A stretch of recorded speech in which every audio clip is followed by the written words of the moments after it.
Ty si mi povedala v jednom rozhovore, že vlastne Vietnamcov ako keby netreba motivovať. Že je to takou nejakou súčasťou ich existencie, že robím. Jednoducho, halo.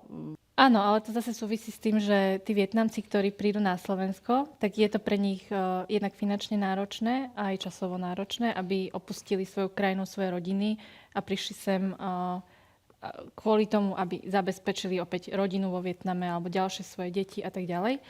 Takže keby nemajú čas na to, aby rozmýšľali, že čo budú, že by nepracovali. Je také príslovie. Áno. Vieš ho povedať aj po vietnamsky? Skúsim.